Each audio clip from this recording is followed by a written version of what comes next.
Uma boa noite para vocês. Espero que estejam todos bem nessa quarentena. E essa aula vai ser um toma do conteúdo que faltou de umas 2 aulas atrás e a gente resolveu transferir agora para depois dessa semana de férias que a gente teve. E aí a gente já deu uma ampliada nela e no fim que ficou bem melhor. E agora eu e a Eugênio, a gente vai ter mais tempo de fazer algo mais completo para vocês. Então vai ficar mais didático, mais abrangente, mais profundo também. Eu vou me apresentar brevemente para quem ainda não me conhece. Eu sou Jean, estou em faculdade agora e não tem muito o que falar a respeito. Jaine, quer te apresentar? Também não tem muita coisa para falar a respeito, né? Eu sou a Jaine, então, né? Eu me formei em 2018 em filosofia, aqui na UFPEL, e agora tô no mestrado, né? Vou concluir no início do ano que vem. E é isso aí. Vamos dar aula, então. Vamos para essa aula boa de Foucault. Bora lá. Então, a nossa aula hoje vai ser sobre sociedade disciplinar, de Michel Foucault. E a gente vai trabalhar a atualidade desse conceito, mas não a atualidade desse conceito, mas todos os movimentos dentro da nossa sociedade ocidental fizeram com que ele surgisse e com que ele se mantivesse arraigado nos dias de hoje. E as transformações históricas que ele foi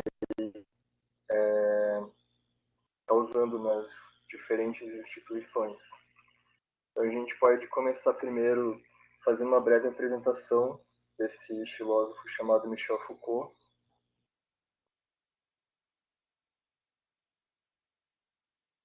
Ele nasceu em 1926 e faleceu em 1984. Então vocês percebem que ele chegou a pegar a época da Segunda Guerra Mundial.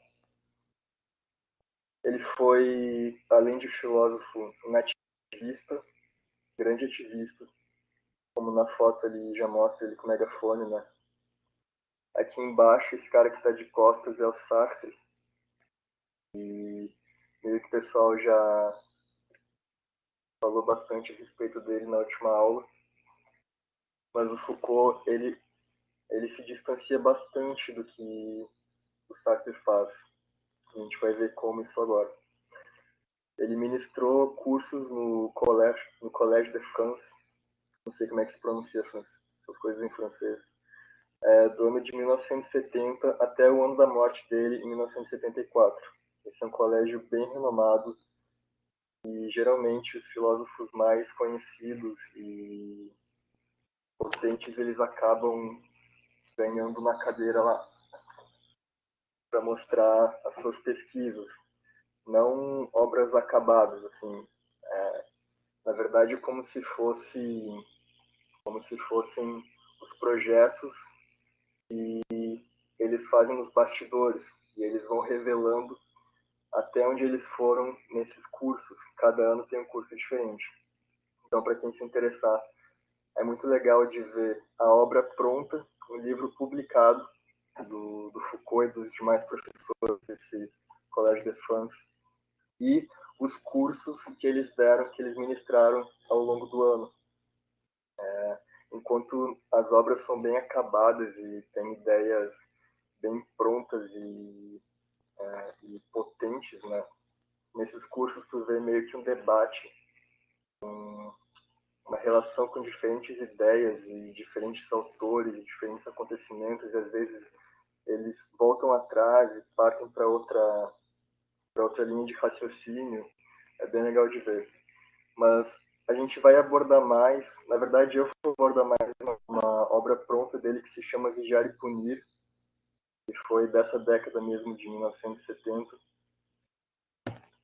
1975 foi o ano que ele lançou. E a Jane vai tratar de alguns cursos que o Foucault deu. Então vai ficar um pouco, na verdade, bastante amplo, né? A gente vai tentar pegar coisas diferentes assim, desse autor. Ele se intitulava um historiador crítico da modernidade. Então, ele não queria ser fechado em algum tipo de corrente filosófica da época, como, por exemplo, estruturalista ou hermeneuta, simplesmente.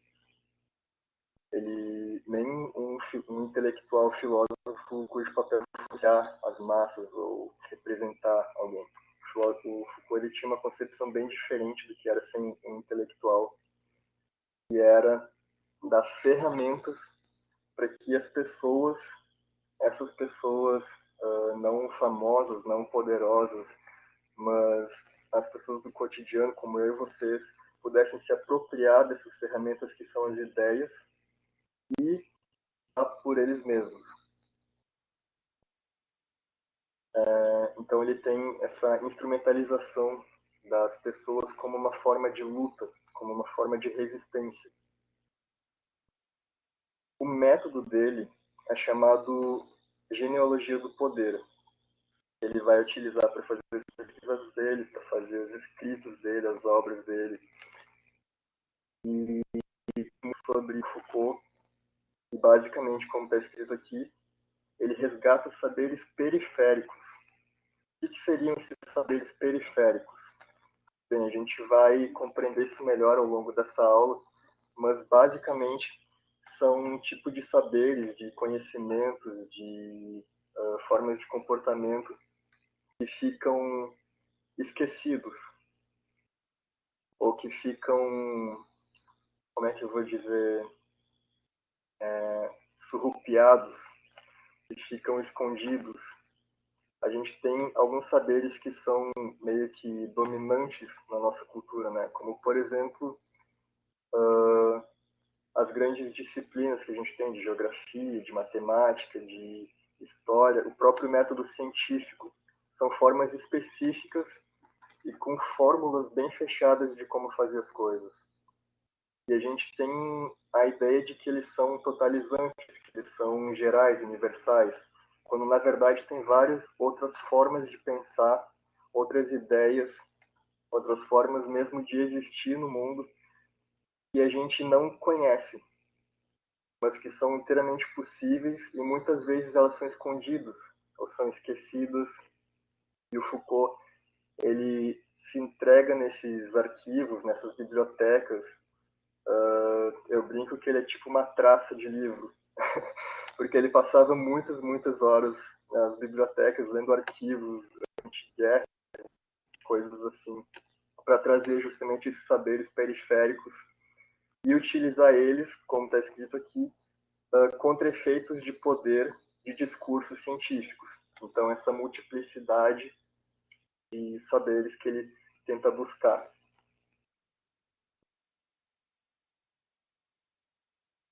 O Thiago já tinha visto alguma coisa sobre os vídeos do Foucault.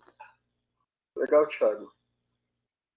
Tu te lembra especificamente sobre o que falava esse vídeo do Foucault? E alguma coisa que eu não falei ainda, que eu já falei, comenta aí pra gente trocar umas ideias. Cara, eu adoro quando as pessoas conhecem Foucault.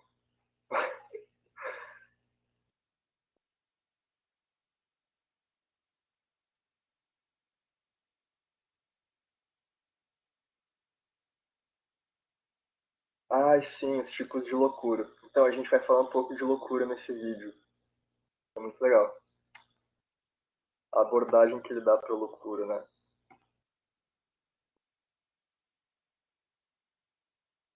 Bem, a gente vai chegar nesse conceito de loucura ali mais pro... Ah, sistema panótico. Pode crer.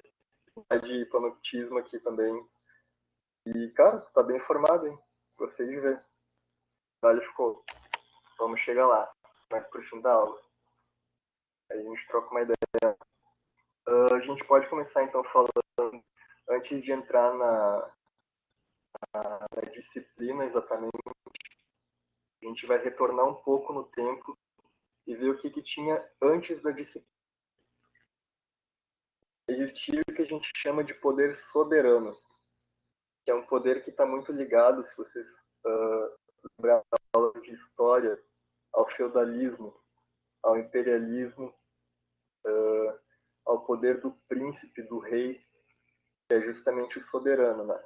O soberano, ele tem aquele poder que é o poder sobre a vida e sobre a morte das pessoas. Então, antigamente,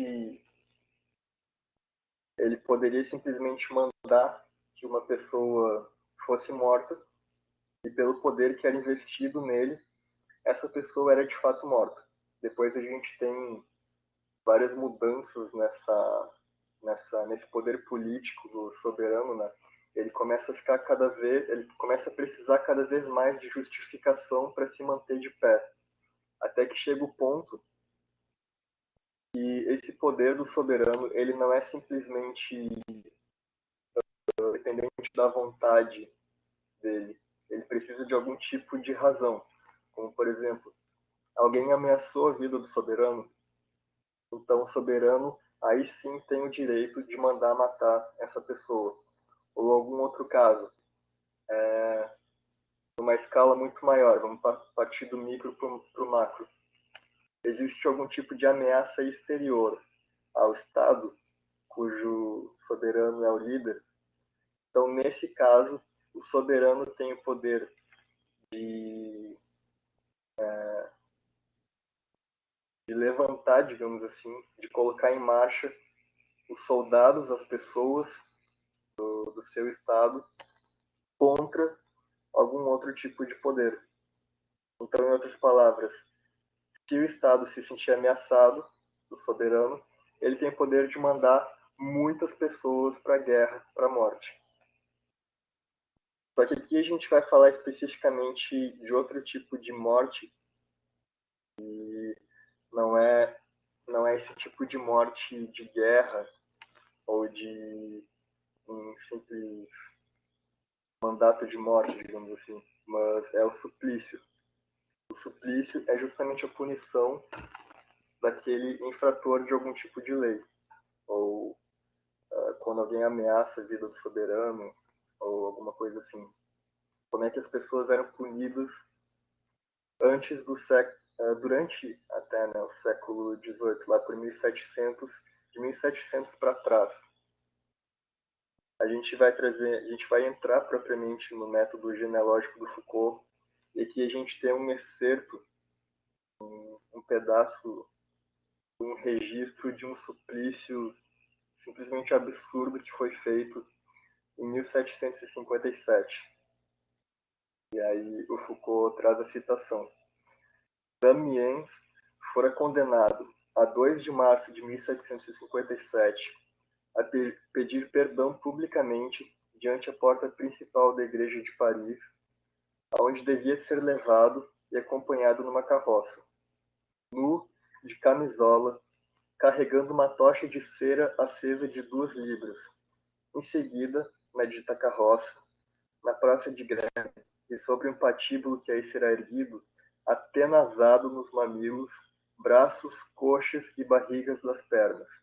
Sua mão direita segurando a faca com que cometeu o dito parricídio, queimado com fogo de enxofre, e as partes em que será atanazado se aplicarão chumbo derretido, óleo fervente, piche em fogo, cera e enxofre derretidos conjuntamente. E a seguir, seu corpo será puxado e desmembrado por 4 cavalos de corpo consumidos ao fogo, reduzidos em cinzas e suas cinzas lançadas ao vento. Então, vocês estão vendo que o suplício é um tipo de poder e, como a gente vai ver mais para frente, ele usa de uma violência contra o criminoso que é tão forte ou mais forte do que o próprio crime que foi cometido. Aqui a gente tem um desenho que é do julgamento da condenação do Damiens. E ali a gente vê os 4 cavalos puxando ele para ser desmembrado. É horrível. Depois o Foucault ele segue trazendo os detalhes de tipo, os cavalos não tiveram força para conseguir fazer essa tarefa e tipo, depois eles tiveram que as pessoas manualmente fazer o resto do trabalho. Simplesmente absurdo. Assim.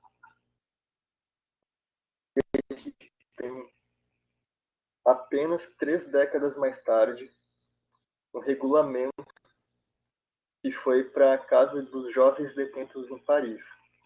Somente 3 décadas depois. Tá?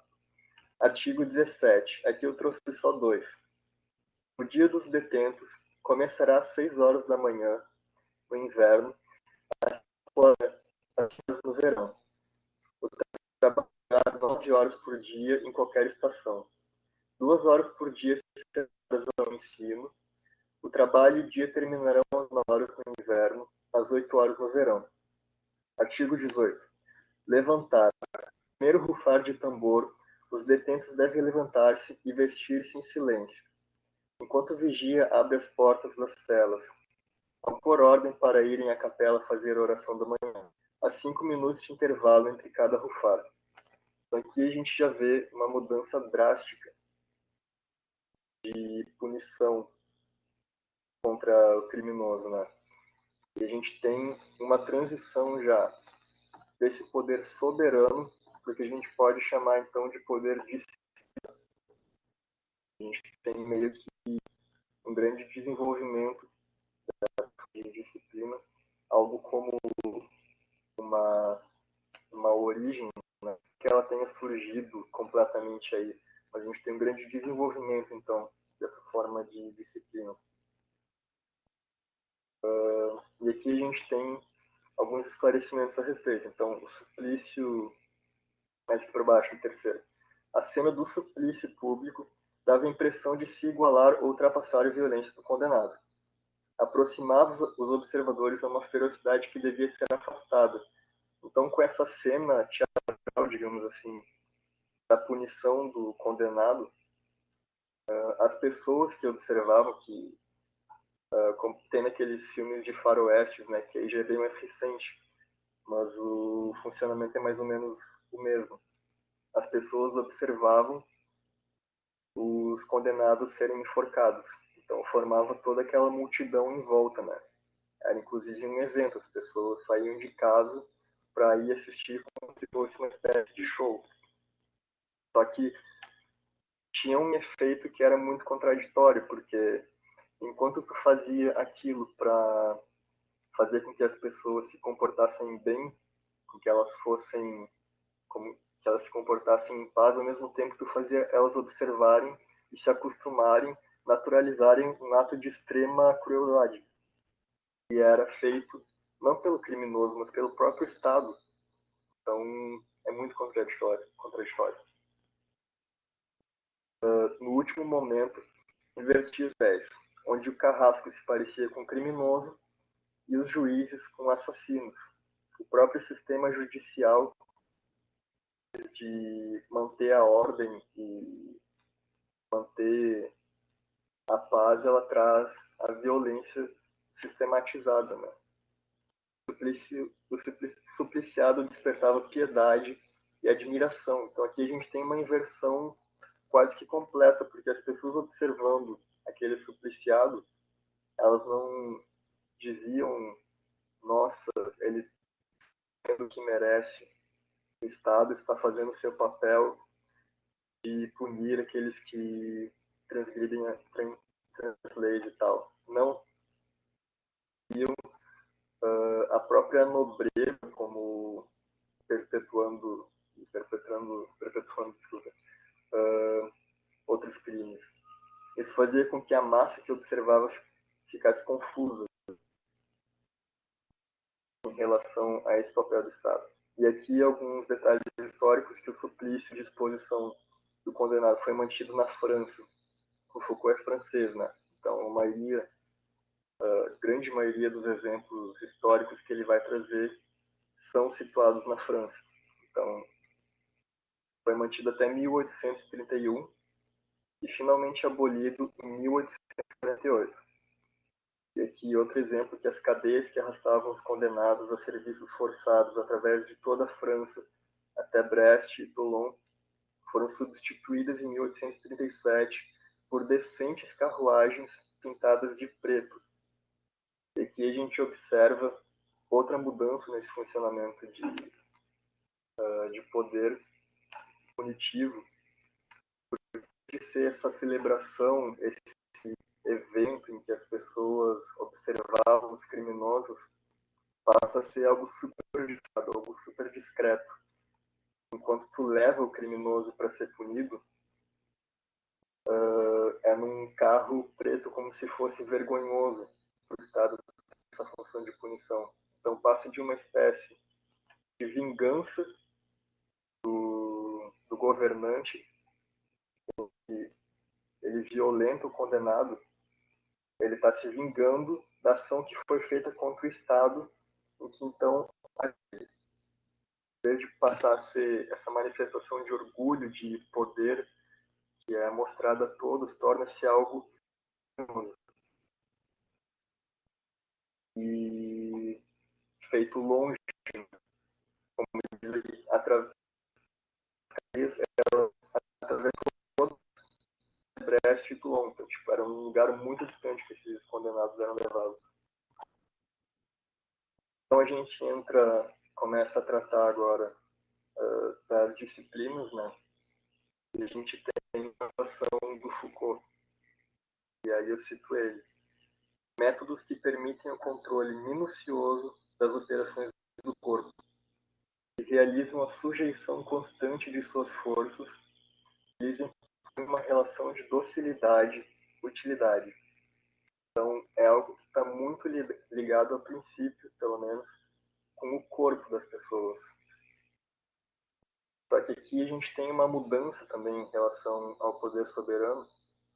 Enquanto o poder soberano ele lidava com o corpo singular, digamos assim, ele punia um corpo na frente de todos, né? Esse poder disciplinar ele passa a ser super disfarçado, ele passa a ser invisível e ele se infiltra, ele se enraiza na massa. Então ele atinge várias pessoas de uma vez só. E ele impõe essa relação de docilidade e utilidade que a gente vai ver mais pra frente.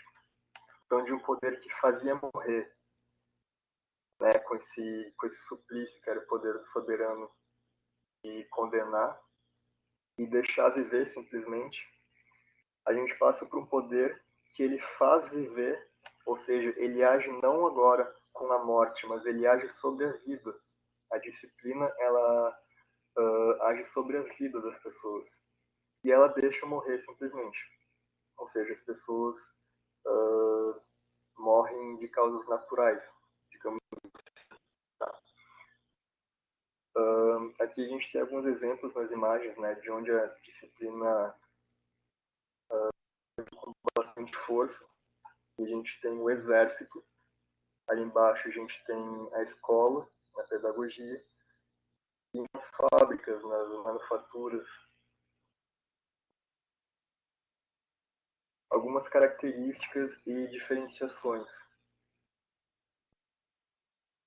Esse poder disciplinar, ele se diferencia da escravidão, porque a escravidão é algo diferente. A pessoa que está escravizada, ela não tem escolha, né? A pessoa escravizada, ela sempre é obrigada a fazer aquilo que lhe é mandado. Não existe nenhuma possibilidade de resistência. Já o poder de essa relação de poder, ela só pode existir enquanto há resistência. Tem uma relação de dominância e de dominado. O dominante ele só pode se manter enquanto o dominado é nessa relação de dominado. Ele pode resistir o tempo todo. Ele pode, no piscar de olhos, estar para a relação de dominância. Ele pode usar de vários subterfúgios para mudar essa relação. Então é algo muito móvel. A relação de poder ela não é para, ela se transforma o tempo todo por circunstâncias muito diversas. Se diferencia das disciplinas monásticas. Quem está falando? Está cortando o áudio? Eu vou aproximar o microfone, então. Se continuar trancando, vocês me avisam, tá? Eu vou dar uma passada aqui para pegar as coisas mais importantes. Tem uma característica muito importante da disciplina, e eu vou citar o Foucault.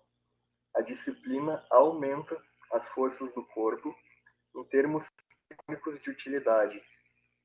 Então, a disciplina, diferente do que esse poder, diferente do que se ouvir falar, né, ele também produz.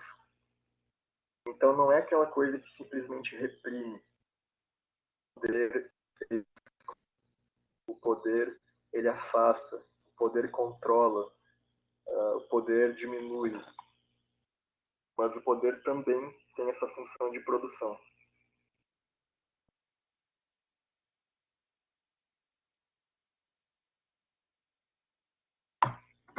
Só que ele também diminui, e aqui a gente tem um exemplo claríssimo disso, né, para ilustrar que é o nazismo, os soldados nazistas ali, ele diminui essas mesmas forças em termos políticos de obediência. Em uma palavra, ela dissocia o poder do corpo. Faz dele, por um lado, uma aptidão, algo que aprende, uma técnica, um saber que te é ensinado, mas que ao mesmo tempo ele é retirado de ti para agir de forma crítica e livre, independente. É como se é como se o poder disciplinar ele fosse ensinar um saber, uma técnica para a pessoa, mas não para ela usar do jeito que ela quiser, mas para que esse saber seja submetido a um objetivo específico. E isso, claro, de quem está numa relação superior, né?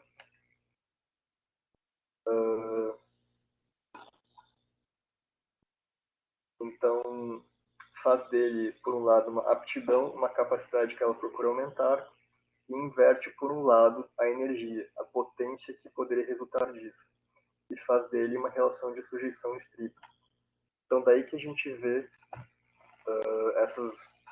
Na verdade, talvez vocês possam pensar em vários exemplos contemporâneos, né, de hoje em dia, de pessoas que são simplesmente levadas a acreditar em certas coisas, a torcer por certas pessoas, a acreditar cegamente no que lhes é dito, a se comportar com outras pessoas e ter certos preconceitos, simplesmente porque aquilo lhes é dito, sem qualquer tipo de exame crítico, de uma análise pessoal mesmo, né? De uma busca pessoal, de procurar saber se isso é verdade e outras fontes e tal. Então a gente entra agora em como docilizar o sujeito. E uma preocupação fundamental do Foucault não é simplesmente dizer o que é a disciplina de uma forma teórica, ou o que é o poder, sabe, essas coisas abstratas, mas o como que isso se materializa, como que o poder ele está presente de uma pessoa para outra, como ele se dá na história, de fato. Não uma abstração generalizante do tipo, o poder é a relação de uma pessoa sobre outra. Não. O poder, em cada situação histórica, ele vai ter um exercício diferente, ele vai ter técnicas diferentes. E é esse resgate histórico que Foucault, e crítico que Foucault procura trazer com a genealogia dele. A gente vai ver algumas formas pelas quais a gente pode dizer nós somos docilizados e que nós acabamos docilizando outras pessoas também, porque a disciplina ela tem essa função de tratar as pessoas como objetos, né? A disciplina fabrica indivíduos e ao mesmo tempo esses indivíduos fabricam outros indivíduos, é como se fosse uma máquina. Então a gente tem, em primeiro lugar, a distribuição dos indivíduos. E aqui, Tiago não entendeu muito bem o que é docilizar. Então, docilizar é o seguinte: para te poder controlar o poder desse sistema disciplinar, Tiago, tu precisa de duas coisas. E a primeira delas é a docilização dos sujeitos. Tu vai fazer? Tu vai tornar eles dóceis, tu vai tornar eles comportados, ouvintes.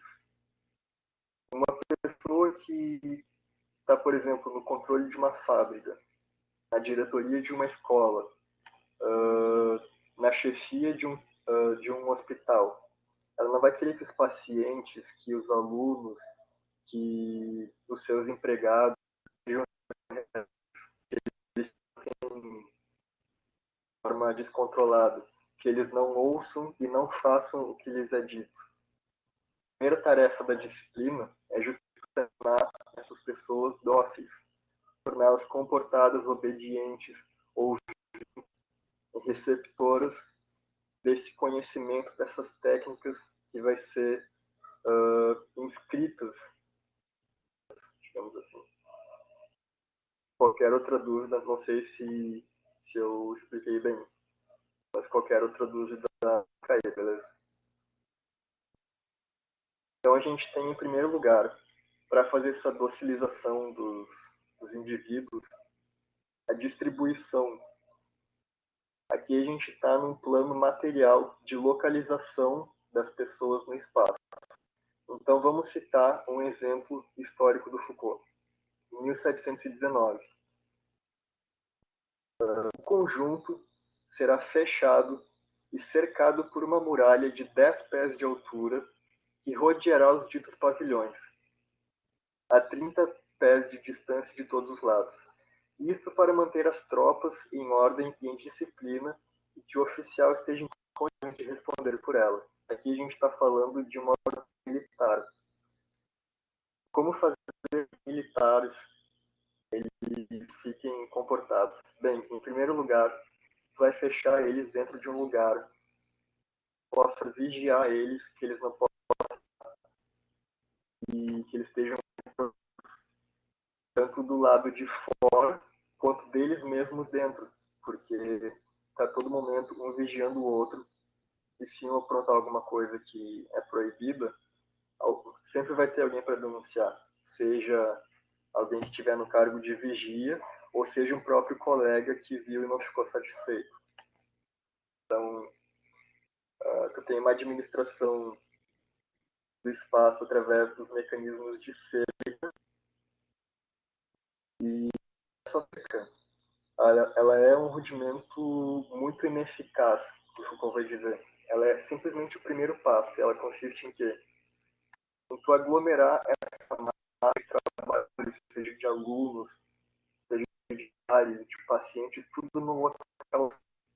Então, dentro de uma muralha, se a gente tiver de pacientes dentro de um hospital, se a gente estiver falando de alunos de escola.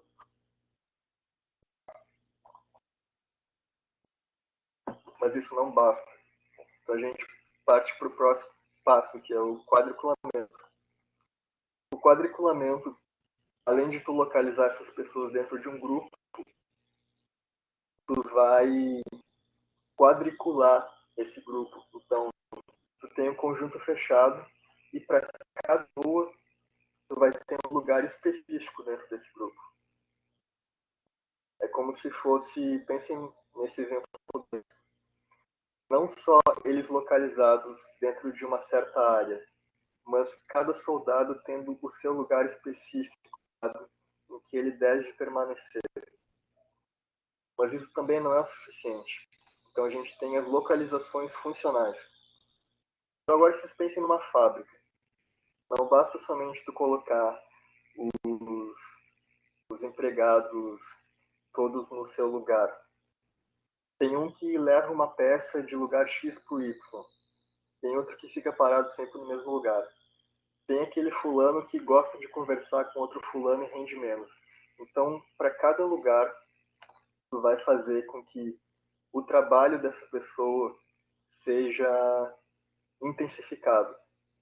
Tu vai separar aqueles que conversam, tu vai colocar o que não se move no lugar específico, vai trazer o que trabalha com um e precisa ter o outro, vai conviver juntos, vai fazer esse tipo de modificação específica de cada pessoa nesse espaço.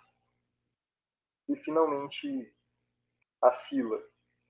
A fila, tu vai criar uma espécie de hierarquia onde tu vai colocar esses militares, esses alunos, empregados, melhor para do mais produtivo para o menos produtivo, do mais doente para o menos doente. De forma que com essa hierarquia, tu vai beneficiar, tu vai premiar aqueles que estão se sentindo bem e tu vai punir, tu vai ensinar aqueles que não estão rendendo o esperado. Então é uma forma de estimular aqueles que estão fazendo bem e de corrigir aqueles que não estão rendendo o suficiente para que eles se sintam péssimos e tentem voltar lá para as primeiras posições. Isso a gente está falando só da distribuição espacial, né, dentro dessa disciplina.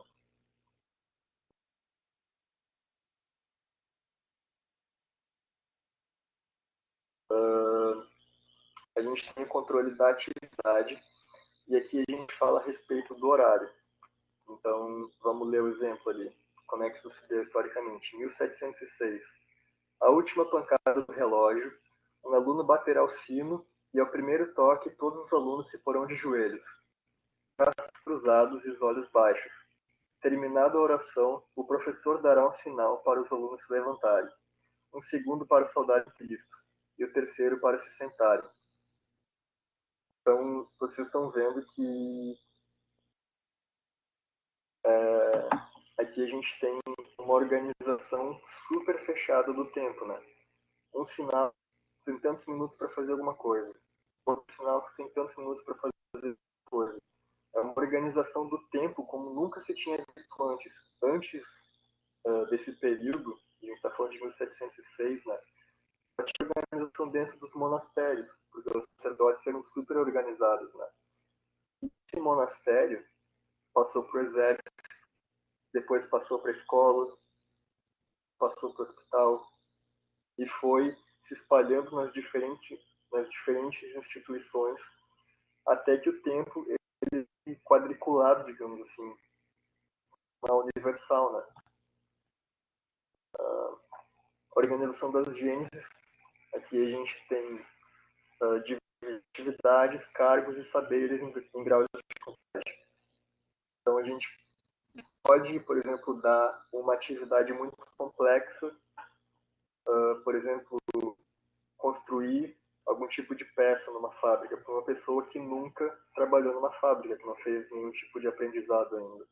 Então tu vai pegar os saberes, tu vai fazer uma divisão dos saberes, tu vai classificar fácil para o mais complexo, vai fazer uma lista e tu vai organizar as pessoas dentro do tipo de saber delas. Então, se elas sabem simplesmente levar a peça de um lugar para o outro, elas vão estar classificadas de um jeito desse saber. Se elas souberem mais, vão estar classificadas de uma forma mais desenvolvida. Então, a gente tem uma organização do saber. Que vem aqui que é tudo voltado para a utilidade, para a produção, para o capital, para o produto, para o comércio. A gente vê que o saber, muitas vezes, ele está dependente do dinheiro. Ele não vê como uma forma de benefício para melhorar a saúde das pessoas, o modo de vida, de se relacionar. Não. Na maioria das vezes, os saberes, eles são desenvolvidos, a condição de vida das pessoas ela é desenvolvida pela produção, pelo aumento do poder, pelo dinheiro.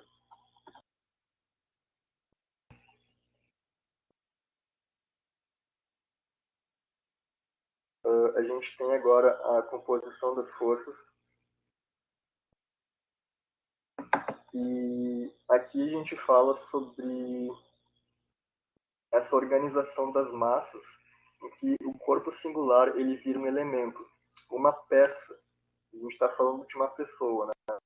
Então essa pessoa, dentro de toda essa organização de massa, ela passa a ser uma peça que tu pode mover com relação às outras. A gente já tinha falado de colocar a pessoa dentro de um sistema conforme ela possa produzir, conforme ela não vai trabalhar, conforme ela possa se desenvolver, pois visto como um conjunto, o resultado da harmonia de todos é superação para cada um. Então aqui, e a gente tem um exemplo de 1772, a época clássica, né, século XVIII, a gente passa a pensar as pessoas como como como se fossem objetos que tu pode mover para cá, tu pode mover para lá, uma espécie de ação e reação automática ao sinal. Então essas pessoas, elas é como se fossem adestradas mesmo, né, para se comportar de uma determinada forma, para viverem de uma forma harmônica, de forma a produzir mais. Eu já vou passar para a Jaine, e ela vai ter uns 15 minutos para abordar aquela sujeição da subjetividade. Eu estou falando do corpo, né? Então vai ficar bem completo, digamos assim. Para o bom adestramento, né, que eu vou passar rapidamente, aqui a gente tem uma citação do Foucault que ele é meio sarcástico. É muito legal de ler ele, porque ele tem umas tiradas muito boas. Então ele diz assim: poder disciplinar é com efeito um poder que, em apropriar e de retirar, tem como função maior adestrar, ou sem dúvida, adestrar para retirar e se apropriar ainda mais e melhor. Então ele é muito sarcástico, cara. Mas é isso, né? A gente tem como ferramenta, então. E agora, Thiago, como a gente já docilizou essas pessoas, como tu já, através de todas essas ferramentas, já manteve eles controlados, eles quietinhos, eles ouvintes e obedientes, tu pode adestrar eles. Simplesmente manter eles dóceis, mas dar um adestramento, algum tipo de técnica, algum tipo de saber que eles vão poder utilizar. Então, tu usa 3 ferramentas para isso. E a gente tem, em primeiro lugar, a vigilância, e ela se dá lentamente durante a época clássica. Ela foi desenvolvida naquele tempo e ela surgiu ao mesmo tempo que estavam estudando a física, a natureza, né? Não o homem, mas a natureza, a física. Estudo de feixes de luz, de lentes, de óculos, mas muito dificilmente alguém vai falar dessa observação voltada para as pessoas. Não as coisas em si, mas o que uma pessoa observa de outra pessoa. E a gente tem essa mudança. Depois a gente vai trazendo panóptico, né? Que é a arquitetura. E aí é o seguinte, se a arquitetura daquele tempo, vamos pensar no palácio, que era feita para ser vista de fora e causar uma sensação de grandeza, de exibição e tal. Ou fortalezas que eram feitas para que a pessoa que estivesse dentro pudesse observar o exterior. Agora, a arquitetura ela vai mudar para que a gente possa observar as próprias pessoas que estão dentro dessa arquitetura. E essa vigilância ela é anônima, porque todos fazem, todos observam. E nesse sentido, tu não sabe quem viu o quê. Tu não tem certeza se uma pessoa, quando tu está no meio de várias, por exemplo, um aluno que colou numa prova, ele não sabe se ele foi visto ou não. Talvez tenham visto, talvez vão denunciar ele, talvez não. Ele é automático. Que as pessoas, por ela estar onipresente, ela acontece mesmo sem que eu queira objetivamente vigiar alguém. Eu passo por uma pessoa, estou dentro de uma sala, eu acabo vigiando ela. e alguém acaba me vigiando também. Ela é geral de cima para baixo, então tanto daqueles super poderosos, ricos, donos de grandes indústrias e tal, quanto de baixo para cima. E a gente pode pegar um exemplo. Eu estou falando para vocês, eu detenho um tipo específico de saber, então eu talvez estivesse em situação de superioridade. Só que não é só isso, porque vocês também estão me observando, vocês também têm controle sobre mim. Se eu disser alguma coisa errada, alguma coisa que eu não devo, alguma coisa que fugir do assunto, ou se eu for mal educado, alguma coisa assim, vocês têm todo o poder de agir sobre mim também.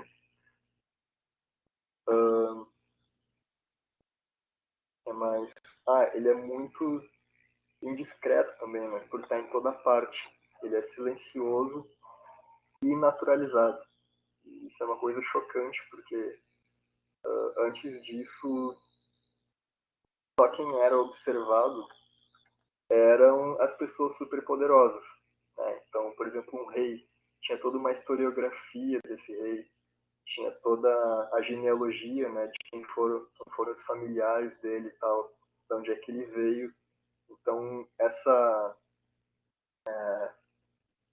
toda essa organização de saber era só destinada a pessoas muito poderosas, muito famosas e tal, no poder. Mas com a disciplina, quem passa a ser documentado a todo instante, quem passa a ser registrado, são as pessoas normais, são as pessoas comuns, mas não por algum tipo de glória. As pessoas têm um arquivo gigantesco para que isso possa ser eventualmente usado contra elas. Por exemplo, quando eu nasci, eu tenho eu gosto. Se alguém puxar meu cartão de crédito, vai saber o que eu comprei, aonde eu comprei, quando eu comprei, vai saber do que eu gosto, que lojas que eu por onde eu ando, as minhas notas na escola, eu tenho mais conhecimento, o que eu tenho menos. É tudo as próprias propagandas, né, que aparecem pra gente, são feitas com algoritmo, que elas já vêm especialmente segundo as coisas que a gente visita na internet. Então, o conhecimento da gente de instituição para instituição, ver quanto tempo a gente tem. Vou acabar aqui e aí eu vou passar para Jair.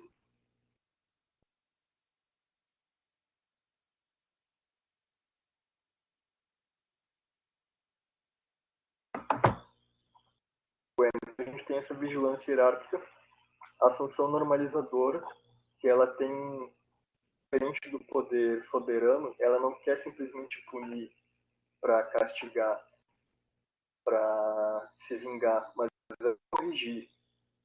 Então, a punição ela não se dá através de um suplício, de um castigo extremamente violento. Mas a punição para uma pessoa que não alcançou o esperado é simplesmente repetir exaustivamente através de exercícios. Então, uma pessoa que não passa, um aluno que não passou numa prova, qual vai ser a punição dele? Ele vai ter que refazer a prova. Então, ele vai ter que estudar de novo até chegar naquela norma que foi estipulada para ele. A sanção normalizadora, ela busca trazer todo mundo para um mesmo tipo de norma, de regra. E o exame, ele junta a vigilância hierárquica com uma sanção normalizadora, porque ele vai ao mesmo tempo ser uma espécie de documento, onde a pessoa vai escrever várias informações sobre ela, só que ao mesmo tempo é uma ferramenta de aprendizado, onde o que foi passado para ela vai de fato ser. As pessoas vão ver se a pessoa aprendeu ou não, né? Então ele combina as técnicas dessas duas ferramentas e ele inverte a economia da visibilidade no exercício do poder, porque não é o soberano, não é o professor que está aparecendo, mas é o aluno que está sendo quantificado, especificado ali. E eu acho que é isso, cara. Vou passar para a Jaine agora. Vamos ver aqui onde é que entra.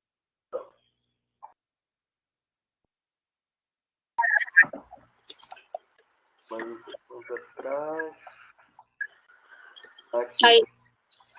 É contigo, Jair. Tá bem. Boa noite, pessoal. Então, a gente vai focar a nossa discussão agora, né, na questão de como a sociedade de controle ela se exerce a partir do ato de narrar a própria subjetividade, tá? Então, é somente uma outra abordagem disso de que o Jean já estava falando, né? Bom, só que antes da gente falar disso, é interessante que a gente entenda que o Foucault ele vai herdar do Nietzsche, né? Um filósofo muito importante lá do final do século XIX, vocês com certeza vão ver ele, né? Um modo de filosofia que ela vem para destruir as bases, né, daquilo que já está estabelecido. É um modo de filosofar com martelo, né? A filosofia amartelada. Vocês verão isso, né, nas aulas do Nietzsche com certeza. E Foucault vai herdar isso, né? E ambos bebem da fonte lá dos pré-socráticos, né, especialmente do Heráclito, né, no que diz respeito à dialética, que está falando mais ou menos assim, né, que as coisas vão acontecendo num eterno conflito entre os contrários, né, algo estabelecido gera necessariamente o seu extremo oposto, certo? Isso se aplica na nossa vida, na política, enfim, né, mas são essa luta, esse atrito entre forças, tá?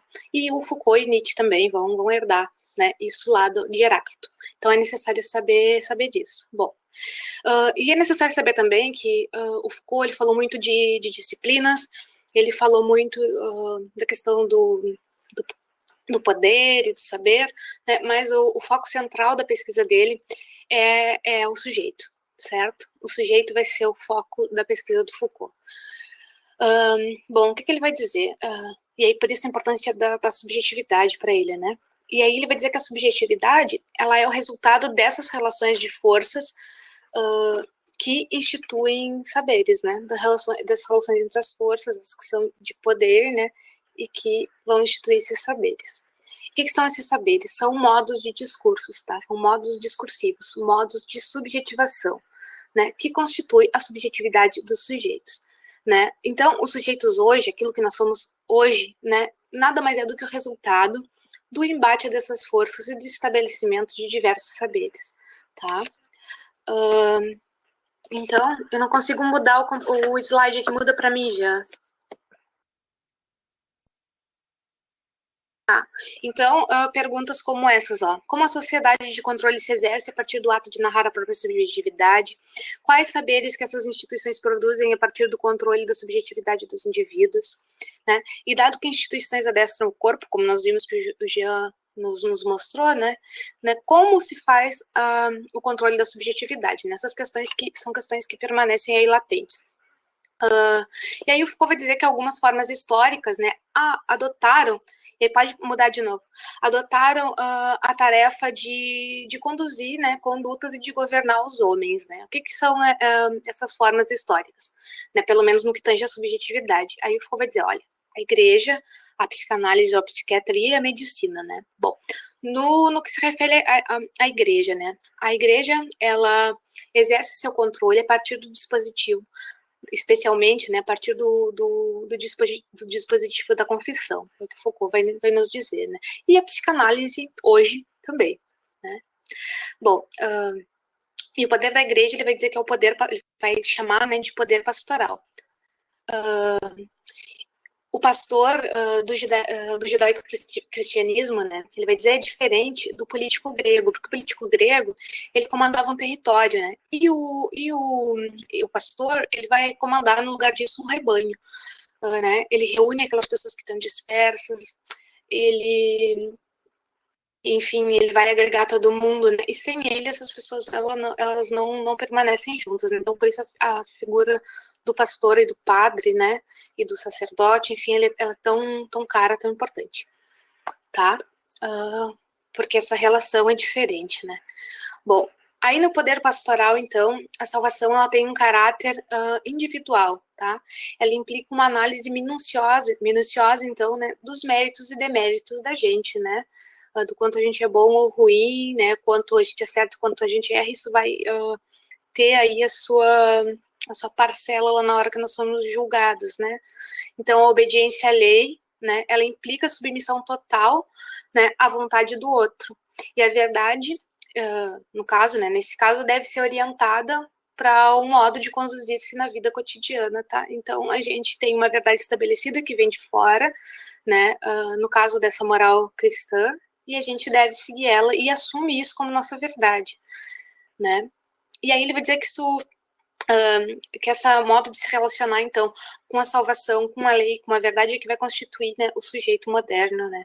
A objetividade do sujeito moderno, tá bem? Calma, Gia. Então, assim, no cristianismo, o sujeito se encontra vinculado a uma verdade acerca de si mesmo que deve manifestar cumprindo determinados rituais, né? E ele faz, por exemplo, através da confissão e através do batismo, né? No batismo, ele se livra de todos os pecados passados e assume um compromisso, né, de viver uma vida ética, de acordo com a moral, né, estabelecida, exigida, para que ele alcance a salvação, né? Viver de acordo com aquela ética.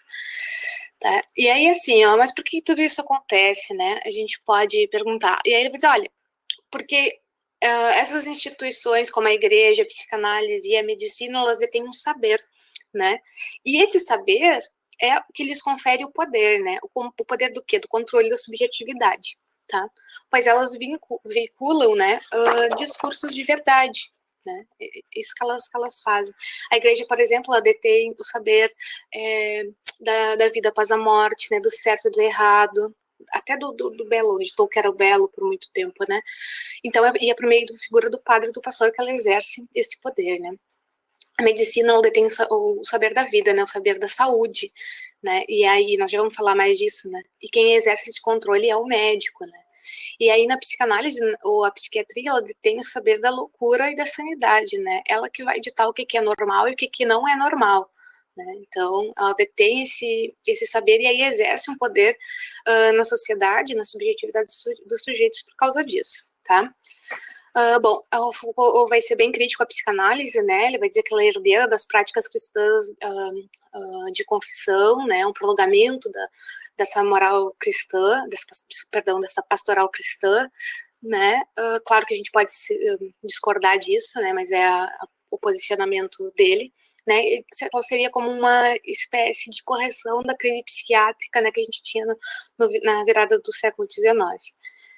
Bom, essa é a visão que ele tem. Aí, voltando ali em relação à medicina, né, a gente volta um pouquinho naquilo que o Gia tinha nos comentado, né, que a medicina ela vem substituir o poder do monarca, né, se falando dentro da subjetividade, né, da história da subjetividade. Ela vem substituir o poder do monarca. O poder do monarca era, como o Gia explicou, né, o de fazer morrer e de deixar viver. Né? Ele existiu o poder para com a vida, né? O direito de matar por parte do monarca era a cola do pacto social, nos diz Foucault, né? E aí a medicina inverte essa lógica, né? Pela lógica do, ao invés de fazer morrer ou deixar viver, por fazer viver e deixar morrer, né? Assim, depois do Descartes, lá da Revolução Copernicana, né? A vida não é, o poder da vida não é mais do rei, né? Mas sim do médico, na medicina, né? Ela tem o poder de dar ou não a assistência necessária, né, para que as pessoas vivam, né, para que a sociedade viva. Ela tem o poder acima do rei porque ela é responsável, então, pela vida da população. Isso se inverte, né, por aquelas razões, né, que o próprio Gia já tinha comentado antes. Bom, pode passar, Gia, o slide. Bom, e aí, pode passar, Gia, o slide, por favor. Sou eu que passo? Tá, enfim. Bom, isso tudo vai acontecer, né, por causa da necessidade que a gente tem de falar da gente mesmo, né? O sujeito tem uma necessidade de relatar a si mesmo. O que aconteceu de errado, de ruim? Não tem nenhum problema da gente falar da gente mesmo. Isso é natural, saudável e preciso. Acontece que as instituições elas foram capilarizando, né? Elas foram, capilarizando a forma de falar de si mesmo. Então, ela controla aquilo que pode e o que não pode ser dito, tá? Isso que foi o grande problema. E aí o Foucault vai dizer, olha, não há uma verdade universal, né? Há uma relação, um embate entre essas forças, né? Que vai resultar saberes que vão subjetificar os sujeitos, é isso que há. Então há várias verdades úteis para cada época, tá? E aí ele, no final da sua vida, né, da sua obra, ele vai se interessar muito pela questão da ética, né, que é como os indivíduos eles podem oferecer, então, resistência a essa forma de controle, a essa forma de vida, né, essa forma de, digamos, repressão, né, e aí ele vai entender o sujeito como alguém que é produzido, né, por certos discursos de verdade, mas que também pode produzir, é produtor, né, capaz de produzir novos discursos, né, por causa do exercício da liberdade e da produção de verdade, que é algo necessário para o governo de si e dos outros, digamos assim, né. Então ele elabora, nesse sentido, uma estética da existência, né, isso aí, uma estética da existência, que é essa capacidade de realizar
né, os próprios atos para si mesmo e fazer disso uma obra de arte, né? Aí, ó, cuidar da própria vida, dizendo no slide de vocês, né? Como se fosse uma obra de arte para dar-lhe uma forma bela.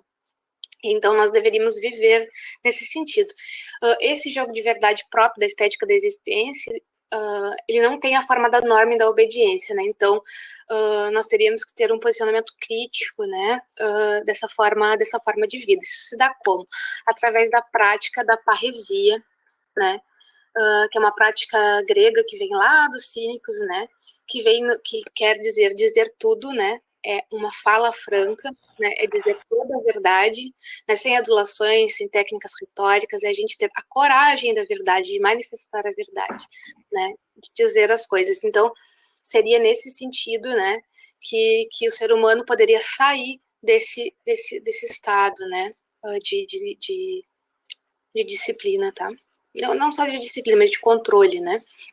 Bom, isso aí, então, ele vai pegar lá dos cínicos, né, do Diogenes Laertes, que é um filósofo muito interessante que vocês procurem e vejam, vocês vão gostar.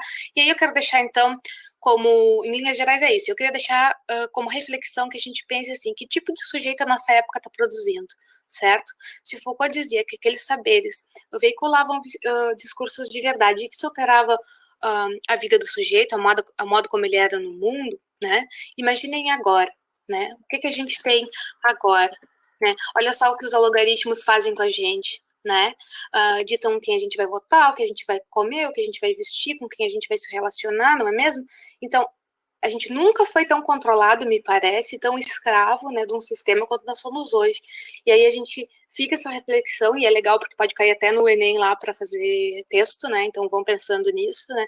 Como que se forma essa subjetividade hoje, né? O que será que Foucault diria a respeito disso, né? Porque a gente vive nessa época da pós-verdade. A verdade nunca foi tão fluida, né? Um dia uma coisa é verdade, outro dia é outra, outra e outra, né? Então, como que a gente é no mundo agora? Como que a gente tem sido? A gente tem refletido a respeito da nossa própria existência? Então, eu queria deixar, né, esse questionamento, essa reflexão, e agradecer vocês pela participação aqui na aula. Muito obrigada. Se vocês tiverem dúvidas, perguntas, podem encaminhar. Obrigada, Thiago, por ter acompanhado. Obrigada.